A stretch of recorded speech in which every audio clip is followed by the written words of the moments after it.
শীত যখন তীব্র হয়, অনেক হাড় কাঁপানো শীত যখন শুরু হয়, দেখবেন যে গ্রামে শহরে, বিশেষ করে গ্রামে বেশি দেখা যায়, অনেকে চাদর মুড়ি দিয়ে নামাজ পড়েন। আছে না নাই?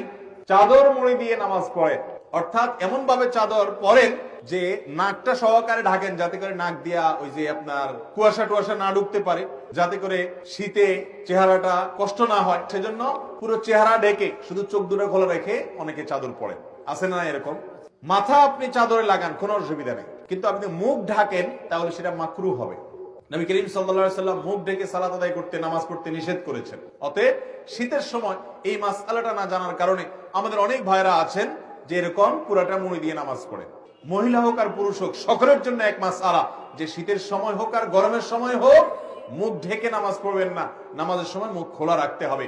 হ্যাঁ, কোন মহিলা এমন কোন জায়গায় যদি নামাজ পড়েন সেখানে গায়রা মারাম পুরুষ আসা যাওয়া করে, তাহলে পর্দার খাতিরে তিনি ঢাকতে পারেন, যদি তার অন্য কোনো জায়গায় নামাজ পড়ার সুযোগ ব্যবস্থা না থাকে। কিন্তু সাধারণ অবস্থাতে এটা করা যাবে না। অনেকে মাফলার দিয়েও করে, চাদর না, মাফলারে এমন ভাবে পেঁচায় শুধু চোখ দুটো বাইরে হয়ে থাকে এবং নাক মুখ সব মাফলারে পেঁচানো থাকে। এরকম করলে নামাজ